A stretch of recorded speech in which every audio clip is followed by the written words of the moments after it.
Here, and in this video I will be talking about how to paint a grass texture. I specifically like the hand-painted textures that we see in League of Legends, so by the end of this tutorial we'll be aiming for something similar to what you might see in Summoner's Rift. You can use a variety of different art programs to create tiling textures, but for this tutorial I'll be using Photoshop. First, create a new document at a high resolution, like 2048 by 2048. We want to avoid having to paint each individual blade of grass, so here I'll show you how to make a custom grass brush.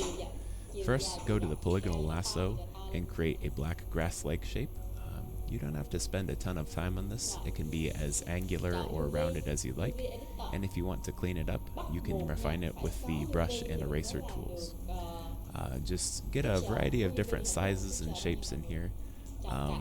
So it's you can use that sort of like a stamp to create lots of blades of grass at one time.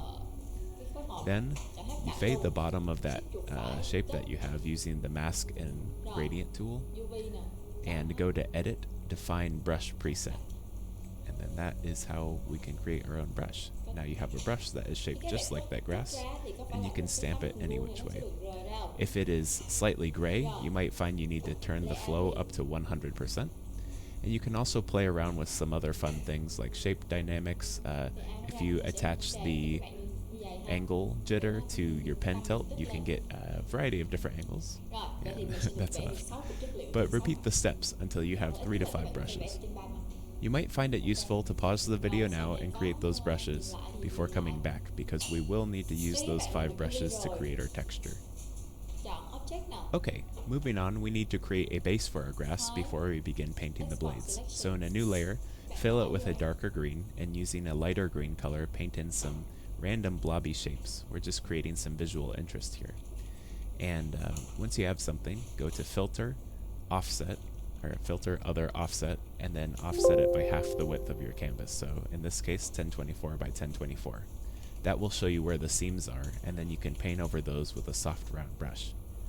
And like I said, we're just creating some visual interest here, so yours doesn't have to look exactly like this. And then once you've done that, you can now create a new layer, and that's when we get to use the grass brush. Start to blend them a little bit more with their surroundings, because everything around them is supposed to be the squishy dirt. So when somebody steps on it, it will have gotten compacted into the environment.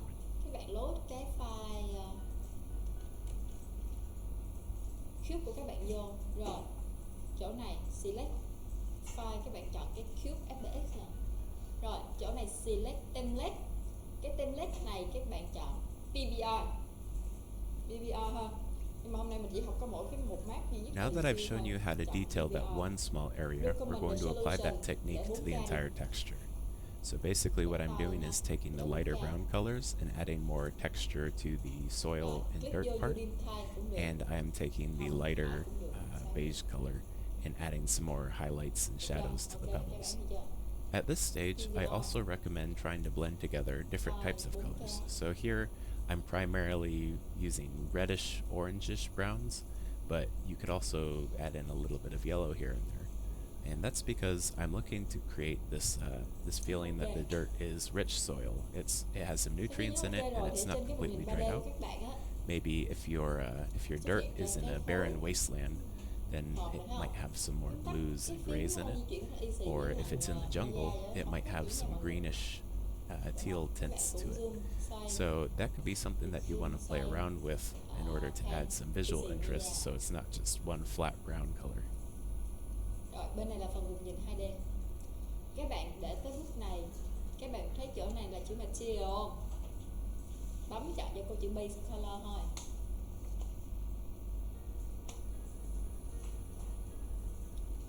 I'll zoom in on the rocks one more time to show you that whole process again. So here we have a small clump of the pebbles, and we want to add some visual interest, but we don't want to change their size too much, because if the pebbles are too large, they will stand out when we go to tile the texture. You may have seen that I'm painting the spots on a separate layer. That doesn't really matter so much, but at this stage you will want to create a new layer, and using a soft brush, paint some light blue web shapes. bạn As có you're thể làm painting một this cái chất web, I liệu recommend mixing in some rounder edges with harder edges and making sure none of your shapes are too symmetrical. These lines here represent the light refracting from the surface of the water, so we want to make sure they're fairly loose and soft. We definitely want to offset the image again to check our seams, and an easy hotkey to do this is Alt-Control-F. So that actually just repeats the last action we've done, and since the last thing we've done should have been the offset, that'll repeat the process quickly for you. So you can use that hotkey to switch back and forth and paint over your seams. Once you've painted over the seams there, we're going to create a new layer and name this Highlights. So I recommend using the hard round brush and selecting a lighter blue color to paint in these sort of vein-like shapes. You don't need to strictly trace the webbing layer underneath. The lines can sort of go off in their own direction in some cases. And you don't need to connect all the lines, so they're not like cells or bricks or scales or something. Water is under a lot of different forces, so it should feel a little bit more organic and natural if you leave some lines just trailing off or faded away into the background. For those of you who might not be so familiar with Photoshop, here I'm switching between the brush tool and the eraser tool, so the hotkeys for those are B for brush and E for eraser, I believe. So just switching between those allows you to blend those lines a little bit better. Rồi, mình đặt tên cái folder 1 á, double click vô đặt tên nó là chữ wood. While you're working on the highlights, offset the layer so you can see any seams or areas that are lacking detail, and go in and fix those. If you want to see the entire image, though, properly, since we have multiple layers, you'll need to offset each individual one. That's unfortunately just the way Photoshop is. I personally like working on several layers because if I mess up with the highlights or I mess up with the web, I can just go back in and erase or tweak that individual layer. But if you're confident with your skills, then you can actually just work on one layer. That's totally up to you. Rồi, giữ cái bấm vô cái black mask nha, bấm vô cái black mask nha. Chọn công cụ số 4 trên bàn phím là công cụ này nè. Polygon Fill, bấm số 4. Và số 4 ra. Các bạn bấm vô trong Our final step is to make sure that our texture tiles well. We will go to Edit, Define Pattern, and Layer, New Fill Layer Pattern. And this will pop up a little menu here, and if you change that 100% to something lower, like 50%, you'll see our texture repeat. And there you go. There is a tileable hand-painted water texture. Rồi, sau khi các bạn có được một cái mặt màu xám này rồi, vậy thì bây giờ mình sẽ... As always, please let me know if you have any questions, recommendations, or requests in the comments below. And thank you so much for watching. Until next time. Màu xám của các bạn mình sẽ đặt là base wood. Okay. Cái màu á, các bạn để giữa, mình để các bạn có thể chọn cái tông bạn, cái tông của các bạn muốn á, nên là các bạn làm màu sáng của nó, các bạn làm màu tối cũng được, các bạn làm màu nào cũng được hết, tùy các bạn nha. Chỉnh lên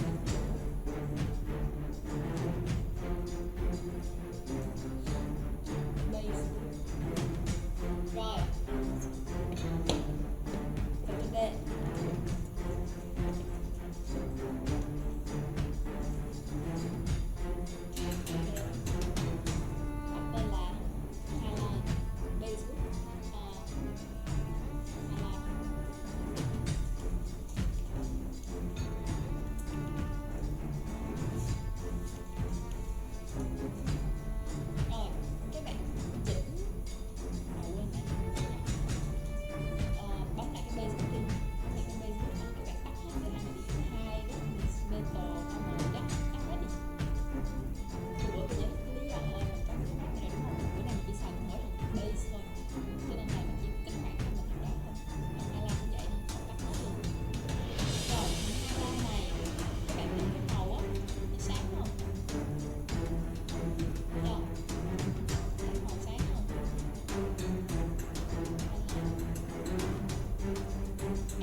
quick as you're gonna mình sẽ get. bắt đầu học I've cái tried a phần couple of times. tool của I mình. used those Số 1 recordings, and đây là công cụ I guess brush. it's just Tương tự với you phần bên you này have to nè, put in các the bạn time sẽ thấy được ở trên cái do bảng this này, cái refining kệ này, cái stage, shelf nè, and nó sẽ có there's only cái so much that brush. Đâu, tiêu rồi. that line work and Đây, double click texture vô đây, brushes can brush. get you. Sẽ cho các So bạn khác cái đầu cọ. if you actually sit down Cái and đầu cọ, detail brush these things của out, các this bạn. probably took me like an Vậy hour thì ở đây, and a bạn half. test thử ha. So Cái đấy nè. Đây là mình I có thể think vẽ được trên it's time well thì spent, cái nào 2D này cũng even được. if it looks Vậy ugly. thì đối với cái tấm hình này, Oh, and here's a làm tip. cho có So một cái hình thôi, các bạn I có thể vẽ noticed trong a 2D lot of hoặc the 2D. highlights that I was seeing on fur and the highlights that I Các was bạn vẽ trên seeing in the 2D đi, references cho nó were sort of in to these lên. W or Vẽ trên M 2D, shapes. vẽ trên này. So if you Thì think cái about 3D của các doing the bạn nó cũng highlights sẽ update thôi, để kind of có like thể vẽ letters hơn almost, cái they have like this phối cầu, zigzag cái pattern màu của mình nhỏ nhỏ, horizontally để cho across the Rồi. fur. It's like mình bấm lên it's trên like in cái bands base of là mình like không đụng kind nè. of like the Cái base metal là mình không đụng. texture that Mình sẽ in a cắt couple này. weeks ago. So Shadow, highlight, it's và got shadow, this bấm cái thằng shadow trước. it still has Shadow the này mình sẽ sheen đi going ra những cái horizontally đường nét across, but của because it's fur, it's cái sort of khung gỗ, broken các up bạn a có thể little không bit. làm trống cũng So được, các that's bạn I có thể think làm why sao được ha. the zigzag Mình cắt lại trước. seems to look okay. And it's kind of tough sometimes because you might add a highlight that's too strong, or like you saw me just undo what I painted in there. Sometimes you might cut away into the fur and it doesn't quite make sense. It's okay to be zoomed out and just think to yourself, hey, is this working? Because if it's not, then I can just paint over it. I don't want that to be in the final painting. And you want to blend with strokes sometimes, not just the soft brush. So getting the strands of hair to show in certain areas. Các bạn cứ vẽ So, những cái đường and here's gọi là another đánh tip. dấu So, ha. Các like bạn I đánh mentioned dấu những before, vị trí simplify của when các possible. bạn. You don't have to draw every single strand of hair. So I had made the mistake of doing this with Qua con mình sẽ có cái lịch nhóm ha. Vậy thì mình có cái size nè. Flow là độ đi là thành Việt Nam không biết đâu. Nói chung là khi các bạn đi nó thì nó sẽ có cái độ mờ hơn một xíu. Stroke opacity nè, nó cũng vậy ha. Các bạn có thể giảm cái stroke opacity và cái flow này giảm xuống một xíu, giảm xuống thấp thôi. Tại vì sao? Cái hồi nãy mình làm cái mask này khi mà mình làm đen khuôn bị đường luôn á, thì các bạn tô lên nè, mình nhìn nó không thấy được nữa. Khi các bạn để flow và opacity á, các bạn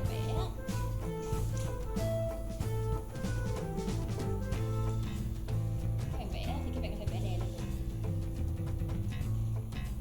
Nên là sau này khi mà mình vẽ shadow hay gì á, cô để opacity thấp thôi. Rồi, không sao hết, chuyện này đơn giản, dễ xử lý. Vậy thì lỡ tô nó đậm xì lì rồi thì giờ sao giờ? Số 2, công cụ là cái gì gôm. Vậy thì đối với cục gôm này nè, hồi nãy mình lỡ mình gom mình đi đập quá đúng không? Các bạn có thể để cục gôm này nè, cao su.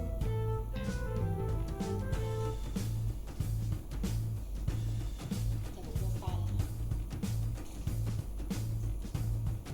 Giảm mờ.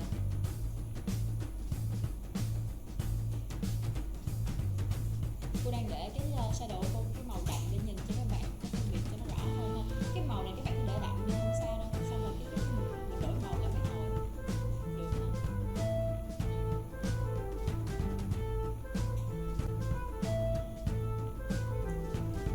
Còn chưa ai cắt luôn cả, còn ai chưa cắt đâu không? Rồi. Thì các bạn sẽ thấy cái shadow của mình nó được nhạt ra bớt rồi. Vậy thì sao mình làm nhạc ra gì trời? Ở đây nè, thì các bạn nhìn cái hình á, nó sẽ có cái độ đậm ở bên trong. Thấy cái độ đậm không? Bấm cái shadow ha, bấm lại công cụ số 1, brush ha. Các bạn phóng to chi tiết từng phần lên. Từng phần luôn. Rồi vậy thì mình quy định luôn, bóng nó sẽ đổ về các bạn nhìn thế nào? Nó sát cái mép mà bên tay trái á, thì nó sẽ đậm hơn. Còn cái mép bên tay phải á, thì nó sẽ ít đậm hơn và nó tạo cái độ sâu.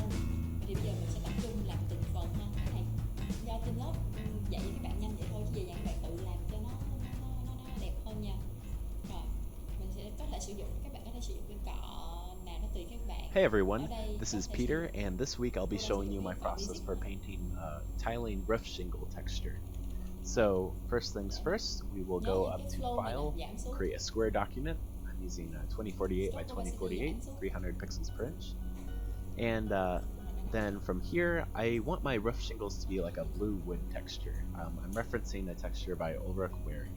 So I'm going to fill the background with blue and begin outlining these rectangular shingle shapes. So I've drawn some horizontal lines just to get the proportions right, and then I'm going for like a square rectangular look. And these tiles in general don't have to be, well actually it's better if they are a little bit irregular, and it makes them somewhat more interesting.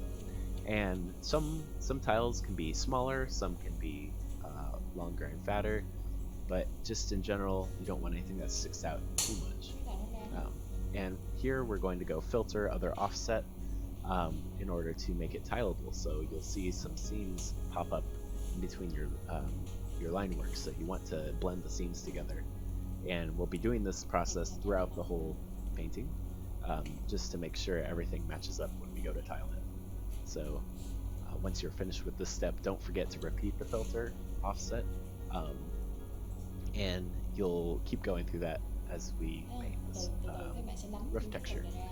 So I'm just kind of blending some lines together and making sure my outlines are varying thicknesses, because that's going to help make it more dynamic and interesting. So we'll add some cast shadows from the shingles above each row, and you could call these cast shadows. We'll be getting to occlusion shadows later, but cast shadows in general, this is where the light shines down and the shingles cast a shadow on objects below them. So it's important to get this step down because we want it to feel three-dimensional instead of more flat. So from here, we will texture the shingles with vertical brush strokes with varying opacity. So if you watched my wood tutorial, this is the same step. Just painting some rough brush strokes. They don't have to be super specific right now, but just to get that texture, and because I'm imagining these are shingles made out of wood. So there will be cracks as well, because these are maybe an older painted wood here. So it's gonna have splitting from it, like the weathering going on. It's going to have different cracks, and just the wood grain in general would be vertically. So it's going to be showing that. So here you just take that darker color and go up and down with your shingles until you're happy with the cracks that you have. And of course, if your roof shingles are a different texture or a different material, like stone or maybe corrugated metal, then of course things are going to look rather different. You might not have these this same vertical texturing. You might have some more spherical or shiny sheen to it. It's metal now, but I'm imagining that these were each handcrafted out of like a plank of wood or something, and then painted blue. So that's where we have this blue color. And you can just look at a lot of references for cracks and wood grain, and notice that like the splitting and the cracks will be larger and wider at the ends and thinner in the middle. And you want to make sure that your cracks that they're more dynamic than just single lines going through the wood. And here I've defined a light source, saying it's coming from the upper left-hand corner, and so along each of the darker ends, I'm going to paint a highlight. So this will be on the left side of the shingle, since that's where the light's coming from. But and you wouldn't see that brighter highlight on the right side, just because the light's not coming from that direction. So we can use a different color to paint in details on that side, but for now we're just hitting that left-hand side with a brighter color, and it doesn't have to be pure white. In fact, since it's wood, it's not super shiny like metal, but we're just going to use like a lighter blue compared to the dark blue that we painted in. Ở đây khi mà các bạn xài công cụ số And 1 là cái công cụ cỡ, what we'll want to ở đây do nó có cái eventually grayscale here màu is trắng và màu make đen. these Vậy thì khi mà mình vẽ make each tile angled a little bit.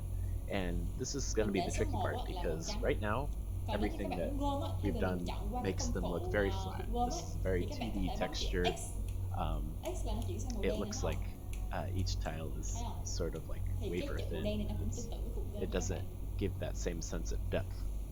But by adding these highlights and shadows, that's one thing that will help to trick our eyes into saying, oh, this is actually a three-dimensional texture. And of course, if you sculpted the texture and had your specular maps and ambient occlusion and everything, like you could have, or your normal maps, I mean, then you could have all sorts of maps to add to your 3D model. But for this purpose, we'll just be hand painting. So you might notice I'm adding a little bit of a gradient in some areas. Like I'll paint an edge brighter blue color and then take the darkest blue and run over it a little bit. So that's just to give us a sense of where the shadows might be. And you can actually see me taking a tiny dark brush and painting in some line work. In the end, we don't want our texture to have lines, but we want the lines to symbolize the occlusion shadows, where two objects are touching and creating a darker surface. So now I will add some spots in the wood for additional detail, and this is just me imagining maybe there might be a banged up part of the wood, and maybe it's near the edge where things have impacted the roof, and there will be this dented circle shape.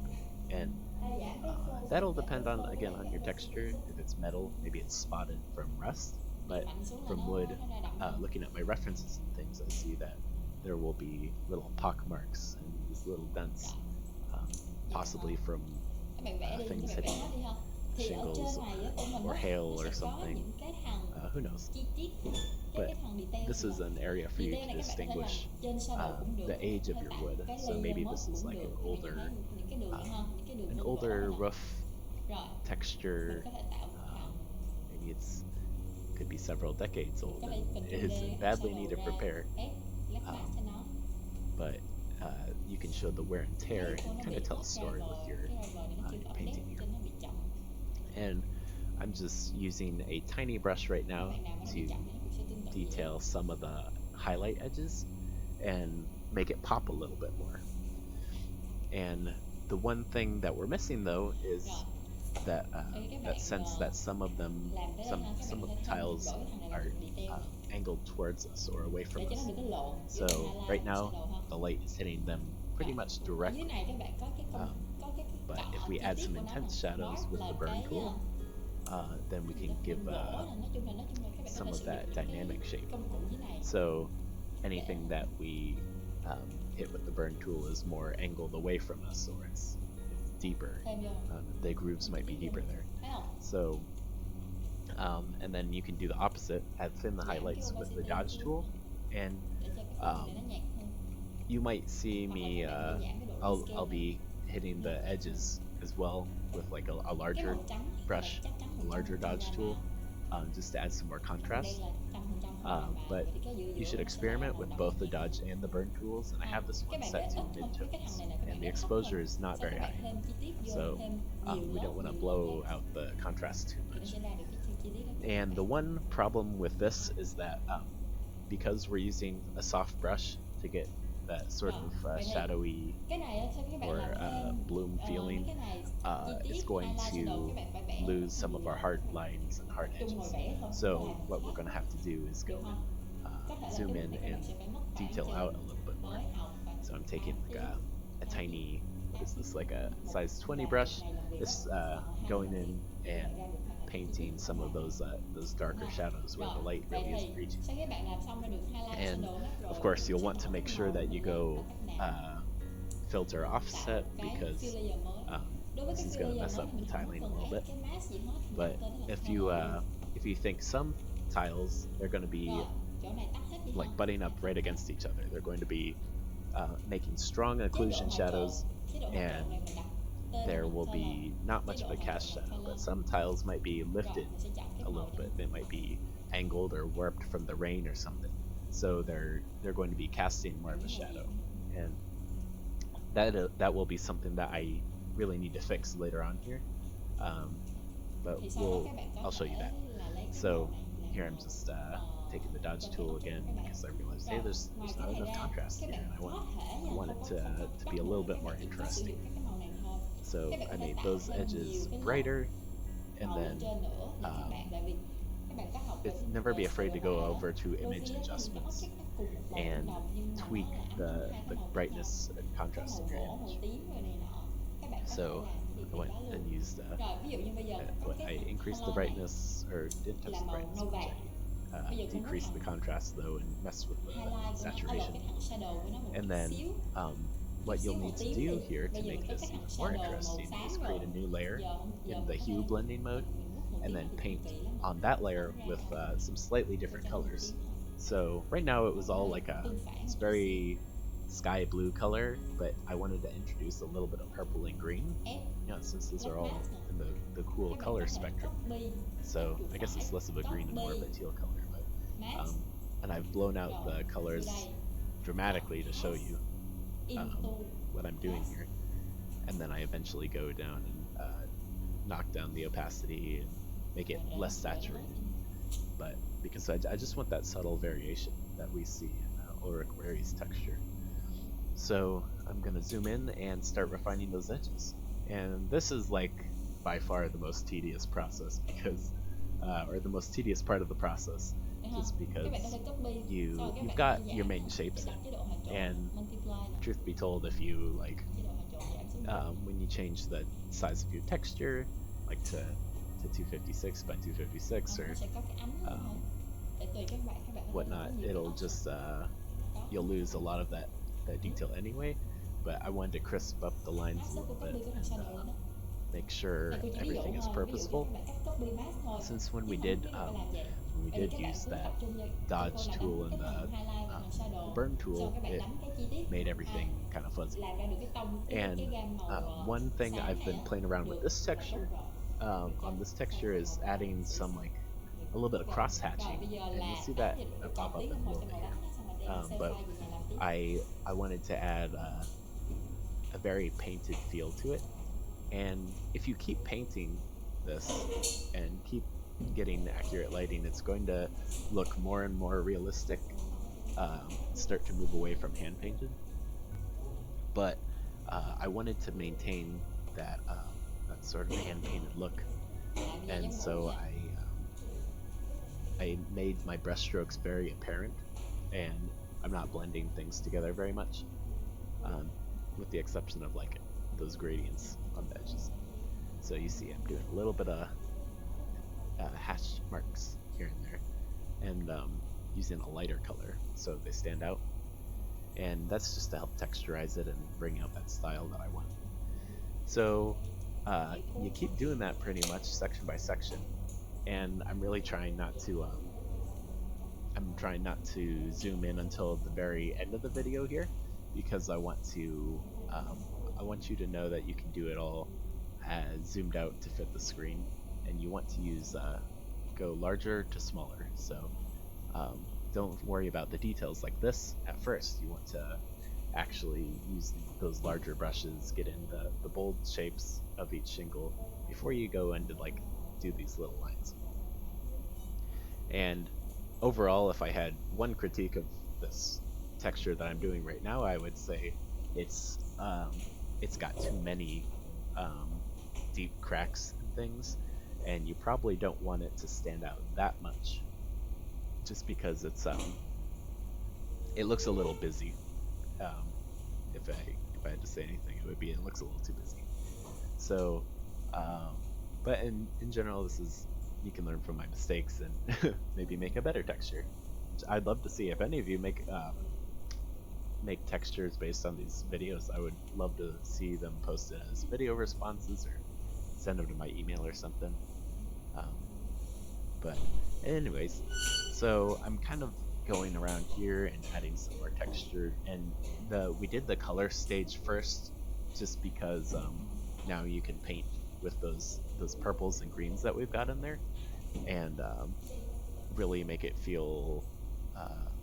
You want to manage it a little bit so it doesn't feel like it was an accident. Like it's good to have happy accidents to get your working textures and creativity across, but it's nice to see things were purposeful. So you made purposeful decisions in your artwork. Your lines were you can leave some of the happier accidents to concept art, but for here we want to say, all right, each brush stroke is there for a reason. It's representing something. So the cracks that we place are there for a reason, and the hatch marks that we make are there for a reason as well. So that's one thing that I think it will show if you just use the burn and the dodge tool, because if you leave it fuzzy, if you leave all your brush strokes unmanaged and untouched, then it's gonna come across as a little bit lazy. But and don't be afraid to use the hard brush, and that's one thing I see a lot of people who are just getting started with painting doing. It's that you might use the soft brush, because I think the hard brush is just like for making line work and things. And if you're using a Wacom tablet, you can actually, make sure to utilize the pen pressure, because you can see I've got my brush set to different opacities. As I'm pressing down on the brush, it's creating different boldness of strokes. So for those dark cracks, I'm pressing down much harder than like with some of the cross hatching, for example. And that emulates like a pencil or a real brush a lot more. But yeah, so I'm just zooming out here and cleaning up some things. And what you'll notice is that I go and I adjust the colors again. I could make it more of a wood color if I wanted to. I could make it an orange or a brown. And depending on your game, maybe you want it to be very high contrast, but in general, I do not. I want it to be fairly muted, fairly desaturated. And one thing I noticed because I went to tile this again, and one thing I noticed is that it doesn't have those strong cast shadows anymore. Somehow I lost those when I did the adjustments and decreased the contrast, so I'm going to need to go back in and add some of those here.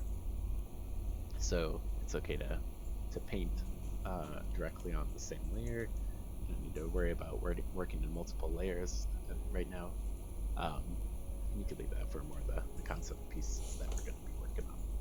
So just make sure you hit those with a darker color, get those cast shadows coming across. And in fact, this almost looks like some sort of dragon scale or something. I bet you could do something very similar for like a dragon scales. But I had wood textures in mind, wood tiles in mind when I made this, so that's what we'll stick with. And you definitely want to make sure you're always offsetting, especially when you paint something along the edges, because it's not going to match up with the other side. So when you go to tile, it'll be super apparent. And then the other mistake that I noticed here was I needed to add some more of the highlighted edges, because the lighting didn't feel very strong. And again, we're not even touching white. It looks like a bright edge, but it's nowhere near white, because we already have a darker palette, so any lighter blues and greens that we're using will look white enough. And if you feel something isn't bright enough, then you can use the dodge tool, or you can use the dodge tool or the burn tool to knock it down. And I just keep adjusting here until finally going to edit, define texture, and then, edit, define pattern.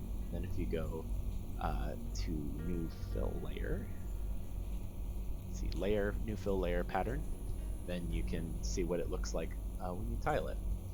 And that just pointed out that I have a little mistake. So if you see when going back and forth, you're fixing a little detail at the edge because I'm looking for those areas where I didn't quite get the scene right. But once you get that, then you're good to go. So let me know. Oh, there it is. See? Yeah, there you go. Fixed. And we're good. But yeah, let me know how this different format's going. I said, all right, maybe the little quick tutorial will be 3 minutes in the beginning. But in general, good luck, happy painting, and I'll see you next week. Ủa? Làm bài đi em.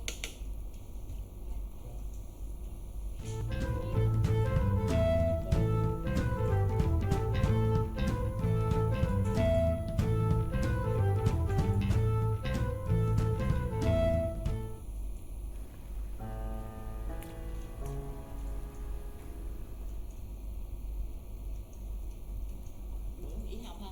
1, 2, 3, 4. Những đứa nào bữa nghỉ học coi như mất căn bản bài bữa.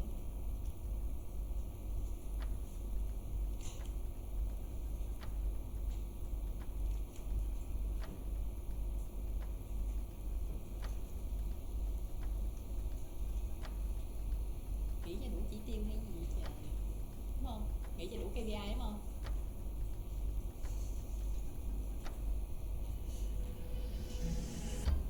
Cái bữa đầu tiên là mấy cái bữa lý thuyết nhiều, rất là khó nghĩ.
Hey everyone, this is Peter, and this week I'll be talking about how to paint a lava texture.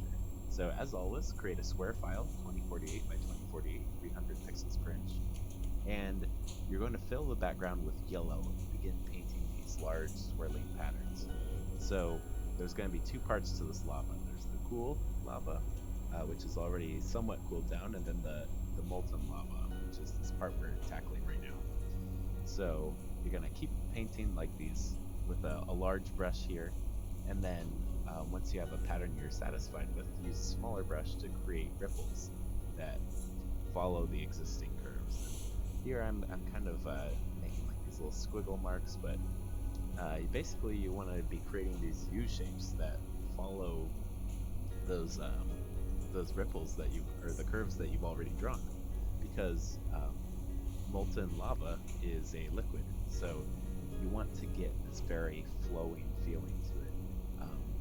You could take, for example, the rocks from the previous tutorials, or one of the previous weeks we did metal and rocks.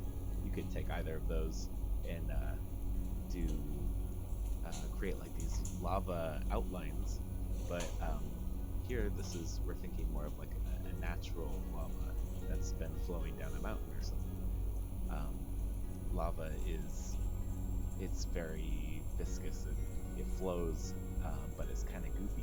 So um, that's why I have like these curling S shapes that just kind of show that there's some downward movement. I've chosen to have the lava moving vertically, so it's going in a up-down direction here, but that's up to you to decide. And just in general, keep filling in these the details until you have this page of squiggles almost is what it's going to look like. And this is important because it's going to be the framework for the next steps that we do. So once you've filled the entire page, what you'll need to do is go up to, you want to make it tileable, so we'll go up to Filter, Other Offset, and we will offset the page by half its width. So now you can see there's it's clearly divided into 4 squares, so we'll paint over those seams so you don't have obvious lines when you're tiling it. And you can use both the orange and the yellow to fill those seams in, and we'll repeat the filter, and that's something that we'll be doing throughout here. So just to make sure it's tiled, check at different stages. So you'll use a dark orange color to add additional curves at the top here. So basically we're painting the layers as it's cooling, so certain areas that are more exposed to air will be cooled down. I don't know if any of you have had the experience of being able to see lava up close or in person, but there are plenty of reference photos and videos to look at. And basically when it's just molten rock, so liquid rock basically. So when you have when it cools, it'll create this hard